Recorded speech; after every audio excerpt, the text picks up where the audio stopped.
Hello everyone. Judgement का जो chapter है सीआरपीसी का चैप्टर नंबर 27, उससे कैसे कैसे क्वेश्चंस आते हैं, कितना रिलेवेंसी रखता है, कितना इंपॉर्टेंस है ये चैप्टर, क्या ये चैप्टर हम एग्जामिनेशन में छोड़ के जा सकते हैं।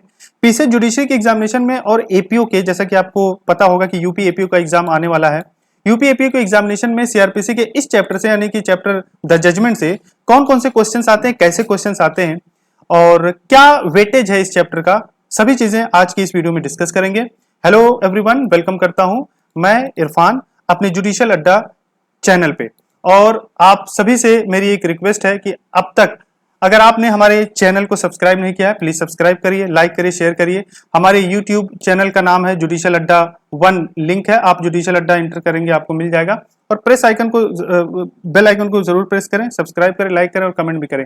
फेसबुक पेज को आप हमारे लाइक कर सकते हैं, इंस्टाग्राम पे भी लाइक कर सकते हैं, हमारे साथ आप ट्विटर पे जुड़ सकते हैं और लिंक्डइन पे हमारे साथ भी जुड़ सकते हैं। आप टेलीग्राम पे हम लोग नोट्स शेयर करते हैं, टेलीग्राम पे आपको नोटिफिकेशन मिलते हैं, वैकेंसीज के बारे में डिस्कस किया जाता है, एमसीक्यूज आपको शेयर किया जाता है टेलीग्राम पे। तो अब तक आपने अगर टेलीग्राम चैनल को सब्सक्राइब नहीं किया, प्लीज सब्सक्राइब करिए।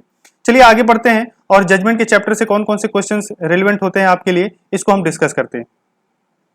जजमेंट जो चैप्टर है, तो सबसे पहले देखिए क्या क्या क्वेश्चन बन जाते हैं। मैं आपको अगर बताऊं तो देखिए चैप्टर जो है पूरा मैं डिस्कस नहीं कर सकता, वो तो क्लास में आपको बताया जाता है, चैप्टर पूरा इलेबोरेट करके और कॉन्सेप्चुअली आपको बताया जाता है। यहाँ आपको बताया जाएगा कैसे कैसे क्वेश्चन आते हैं। तो सबसे पहली चीज आपको यही पता होना चाहिए कि ये चैप्टर जो है कहां से कहां तक है। तो ये चैप्टर जो है 353 से लेके 365 तक है। तो यही पूछ लेता है कभी कभी क्वेश्चन कि द जजमेंट जो चैप्टर है किस सेक्शन से कहां तक गवर्न करता है। तो आई होप कि ये आपको चीजें मालूम होनी चाहिए। 353 टू 365 चैप्टर नंबर आपको याद होना चाहिए। चैप्टर नंबर जैसा कि आपको यहाँ पे लिखा भी है, चैप्टर नंबर 27 है। ठीक है, चलिए पहला क्वेश्चन देखते हैं। वो सीधा सीधा डायरेक्ट क्वेश्चन पूछ रहा है, which one of the following section of CrPC 1973 deals with the language and contents of the judgment. तो ये डायरेक्ट क्वेश्चन है। तो जब आपको चैप्टर आपने जिन्होंने भी पढ़ा है, तो पहला सेक्शन है वो जजमेंट के बारे में बताता है। 353 सेक्शन जो जजमेंट के बारे में बताता है।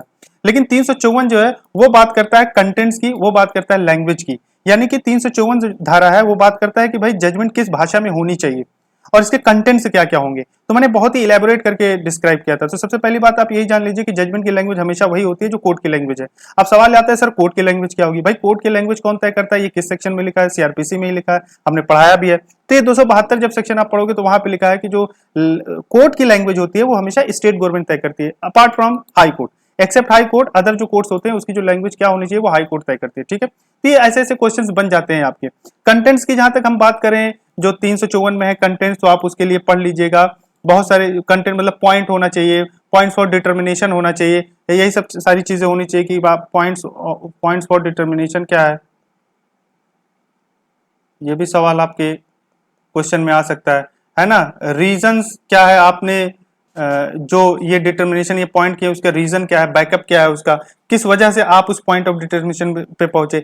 ये सब कुछ कंटेंट्स हो जाते हैं जजमेंट राइटिंग के। तो आई होप कि अब आपको चीजें समझ में आ गई होंगी। डिसीजन क्या उस पर लिया आपने, है ना, उस पॉइंट ऑफ डिटर्मिनेशन पर डिसीजन क्या लिया और उस डिसीजन का रीजन क्या था। ये 3 कंटेंट्स बेसिकली मेन होते हैं जजमेंट में। तो आई होप कि आपको समझ में आया होगा। तो इसका आंसर आप भी लगा सकते हैं 354। ये जजमेंट कंटेंट्स, अब देखिए कंटेंट्स पूछ लिया, 354 से ही क्वेश्चन आ रहा है आपका। तो कहता है concise statement of the case, points for determination, decision on the points of determination and the reason thereof. तो आई थिंक मैंने आपको बता दिया पहले ही उस प्रीवियस क्वेश्चन में। तो ये डी वाला ऑप्शन करेक्ट हो जाएगा आपका। D is the most suitable answer. ये क्वेश्चन देख लेते हैं, in which case presence of accused may be dispensed with at the time of delivering the judgement. अब देखिए डिलीवर करते समय जजमेंट क्या एक्यूज्ड को बुलाना जरूरी है, उसका फिजिकली प्रेजेंस होना जरूरी है, ये सब सारी बातें इसी चैप्टर में डिस्कस किया गया है। ठीक है, तो मैं आपको बता दूं कि उसका पर्सनल अटेंडेंस जरूरी नहीं होता है जब उसके पर्सनल अटेंडेंस को ऑलरेडी डिस्पेंस कर दिया गया हो, या तो जो judgment when the judgment is of acquittal, जब एक्विटल का जजमेंट हो, यानी कि जब छोड़ने के बारे में जजमेंट हो तो उसका आना जरूरी नहीं। तो यहाँ पे ए और बी दोनों हो जाएगा। ठीक है जी। Under which section of CrPC a court can order when fine is not part of sentence any amount to be paid by accused as compensation. तो ये 357 सी में है। अब मैं आपको बता दूं कि इससे भी क्वेश्चन आते हैं आपके। ये 357 और 357 ए, ये दो ए में तो अमेंडमेंट हुआ था। ए में आपको बता दूं कि विक्टिम कंपनसेशन स्कीम के बारे में बात करता है 357 ए। और कभी कभी क्वेश्चन पूछेगा कि 357 जो 357 ए है किस अमेंडमेंट के थ्रू एड ऑन हुआ था, तो वो भी आपको पता होना चाहिए। तो आप बताइएगा सीआरपीसी अमेंडमेंट एक्ट 2008 और कब इनटू इफेक्ट हुआ था? 31 दिसंबर 2009।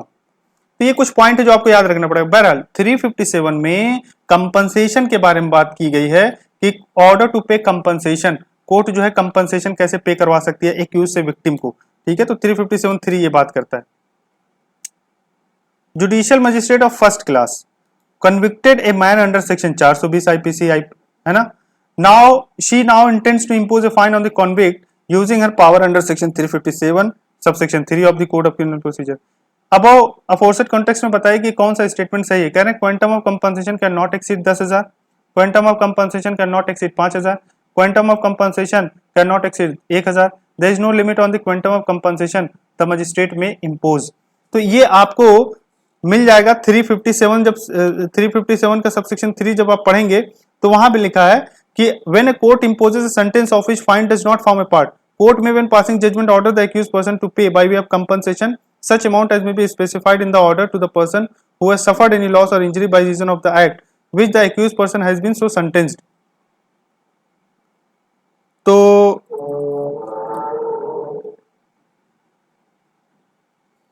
ठीक है जी, तो इसका आंसर आपका डी हो जाएगा। D is the correct answer. कोई लिमिट नहीं है कंपनसेशन में, मजिस्ट्रेट कुछ भी इंपोज कर सकता है। Which of the following section recently inserted in the Code of Criminal Procedure providing victim compensation scheme? तो ऑलरेडी मैं बता चुका हूं आपको, ये 357A है। 357A सबसेक्शन 2 से क्वेश्चन पूछ रहा है कि CRPC which of the authority is authorized to decide the quantum of compensation? तो आपको मैं बता दूं कि ये जो अथॉरिटी है वो है स्टेट और डिस्ट्रिक्ट लीगल सर्विस अथॉरिटी। ये अथॉरिटी है जो क्वांटम ऑफ कंपनसेशन डिसाइड करती है। नेक्स्ट क्वेश्चन आपका हो जाता है, A is the victim in a gang rape case. At the conclusion of the trial, accused persons are convicted and sentenced to imprisonment and fine. Court orders the fine amount to be paid to A as compensation. A has also filed an application for compensation under section 357A of the CRPC, which is pending consideration before the competent authority. In such a situation, अब देखिए मैं आपको समझा दूं ये question ये कहता है कि मान लिया CRPC के तहत मान लिया कि कोर्ट ने उस पे इम्प्रिजनमेंट दे दिया, विक्टिम को मतलब एक्यूज्ड को कन्विक्ट भी कर दिया, सेंटेंस ऑफ इम्प्रिजनमेंट सुना दिया और फाइन भी लगा दिया, ठीक है। लेकिन अगर विक्टिम चाहे अब कि मुझे 357A के हिसाब से भी कंपनसेशन मिलना चाहिए, तो आप ये मान के चलिए कि 357A जो है इंडिपेंडेंट होता है, यानी कि भले ही कोर्ट ने उसको जो है फाइन लगा दिया एक्यूज पे, तो विक्टिम अगर चाहे तो in addition to the fine impose by the court या जो भी आईपीसी में, जैसे मान लिया थेफ्ट है तो थेफ्ट में क्या है मैक्सिमम 3 साल की सजा है, फाइन भी हो सकता है, कोर्ट लगा सकती है या दोनों लगा सकती है। मान लिया कि 3 साल की सजा भी होगी चोर को और फाइन भी लग गया, लेकिन फिर भी जिसके घर में या हालांकि 357A जो रेप केसेस होते हैं उस पर एप्लीकेबल होता है, विक्टिम ज्यादातर रेप के केस हैं, या मान लिया और कोई चीज है जिससे लॉस हुआ है, कोई भी ऑफेंस हो सकता है जिससे लॉस हुआ है, तो विक्टिम जो है 357A में विक्टिम जो विक्टिम कंपनसेशन स्कीम है उसके थ्रू भी वो कंपनसेशन ले सकता है। इसका मतलब ये नहीं है कि वो मान लिया कि कोर्ट ने उसको दे दिया, फाइन दिलवा दिया तो वो अब नहीं जा सकता, ये इन एडिशन टू है, ये बात आप याद रखिएगा।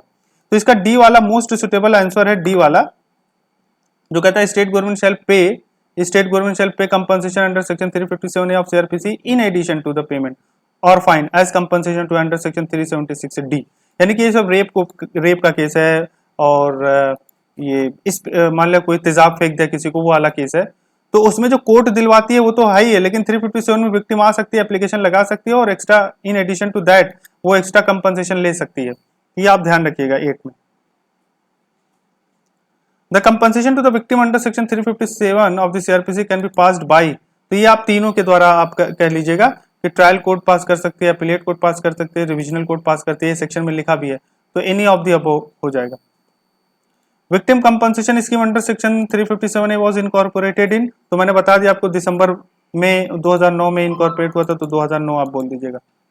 Under which of the following provisions of CrPC compensation is paid to groundlessly arrested person. मैं आपको बता दूं कि इस चैप्टर में ये भी बात की गई है कि अगर किसी पर्सन को ग्राउंडलेसली अरेस्ट किया जाएगा तो उसको भी कंपनसेशन दिलाया जा सकता है, उसको कंपनसेशन 358 में दिलाया जाता है, 358 में उसको कंपनसेशन मिलता है। Every state government the central government shall prepare scheme for providing fund for the purpose of compensation to victims. तो जब आप ये सेक्शन पढ़िएगा 357A की ही बात चल रही है, तो वहां पे जो शब्द यूज किया इन्होंने इन कोऑर्डिनेशन विथ यूज किया है, इन कोऑर्डिनेशन विथ, तो इन कोऑर्डिनेशन विथ ये हो जाएगा। इस सेक्शन से डायरेक्ट क्वेश्चन पूछा है।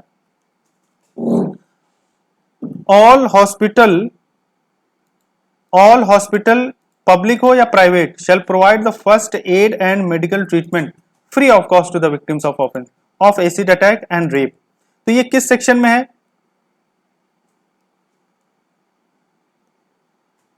ये किस सेक्शन में पूछा गया है? ये पूछ रहा है डायरेक्ट क्वेश्चन। तो ये 357C बात करता है, 357C बात करता है ऐसा कि सारे चाहे गवर्नमेंट हॉस्पिटल हो प्राइवेट हॉस्पिटल हो, वो 357 का जब नोट पड़ेगा तो ट्रीटमेंट ऑफ विक्टिम के नाम से है, वो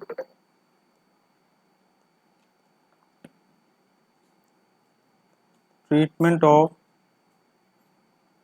विक्टिम के नाम से है। तो 357C बात करता है, तो ये आप ध्यान दीजिएगा, ये भी क्वेश्चन आते रहते हैं। Under CrPC for which offence it is mandatory for all government and private hospital to provide first aid to the victim and inform to the police of such offence. तो ये कहना ये चाहता है, जैसे आपको ना 357 सीआरपीसी का जब आप पढ़ोगे तो उसमें लिखा है कि अगर मान लिया कोई विक्टिम है जिसके साथ जो अपराध हुआ है वो अपराध 326A के तहत हुआ है, या तो 376 के तहत हुआ है, या तो 376A, 376B, 376C, 376D या 376AB या 376DA या 376DB के तहत उसके साथ अपराध हुआ आईपीसी का, तभी उसको ये मिलती हैं चीजें, यानी कि वो किसी भी हॉस्पिटल में जाएगा तो उसका ट्रीटमेंट किया जाएगा, फर्स्ट एड प्रोवाइड किया जाएगा, है ना। तो ये ऑफेंस पूछा कि आईपीसी के किस सेक्शन में उसके साथ अगर अपराध हुआ है तो वो होगा। तो ये तीनों चीजें मैंने बोली, मैं दोबारा लिख देता हूं। एक तो 326A हो गया, 376A B C D ऐसे याद कर लो, और एक 376B AB हो गया, और 376 DA हो गया, और 376 DB हो गया। So these are the sections of IPC. अगर किसी एक्यूज के साथ इस सेक्शन के तहत अपराध होते हैं उसके साथ, तो फिर उसको जो है कोई भी गवर्नमेंट हॉस्पिटल या private hospital first aid service provide करेगी, कंपल्जन है उस हॉस्पिटल पे, ठीक है, मना नहीं कर सकता वो hospital.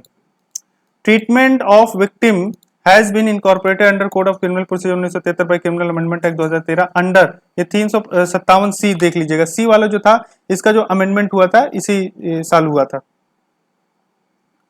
Under section 358 magistrate by whom the case is heard may award such compensation not exceeding।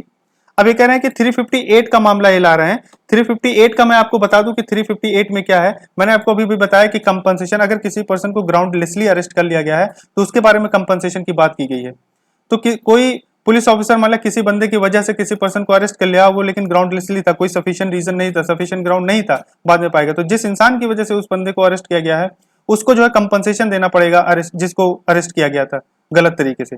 और ये कंपनसेशन कितना दिलवाया जा सकता है? 1000 दिलवाया जा सकता है। तो ये कंपनसेशन 1000 दिलवाया जा सकता है, to be paid by in any person to groundlessly arrested person so causing the arrest. तो 1000 अमाउंट ऑफ मैक्सिमम दिलाया जा सकता है। What is the maximum default sentence that can be awarded in case of non payment of compensation? अगर मान लिया compensation award किया गया मान लिया 1000 358 के तहत, और मान लिया वो नहीं देता बंदा, तो कितनी सजा, कितनी साल की सजा या कितने महीने की सजा उसको हो जाएगी? तो 30 दिन की सजा हो जाएगी। ये पॉइंट आप याद रखिएगा, ऐसे भी क्वेश्चन आ जाते हैं। तो आई होप कि आपको ये सारे क्वेश्चन समझ में आए होंगे। वंस अगेन मैं आप सभी से रिक्वेस्ट करूंगा, अब तक आपने मेरे चैनल को सब्सक्राइब नहीं किया है तो जुडिशियल अड्डा के चैनल को सब्सक्राइब करिए, लाइक करिए, शेयर करिए, कमेंट करिए। सब्सक्राइब करने के बाद बेल आइकन को जरूर प्रेस करें। और अगर आप हमसे कांटेक्ट करना चाहते हैं तो डिस्क्रिप्शन में लिंक पे विजिट करिए, हमारे वेबसाइट को देखिए, हमारे वेबसाइट पे कांटेक्ट नंबर है, आप नंबर पे कांटेक्ट कर सकते हैं, कोर्स की रिगार्डिंग क्वेरी कर सकते हैं। So thank you so much.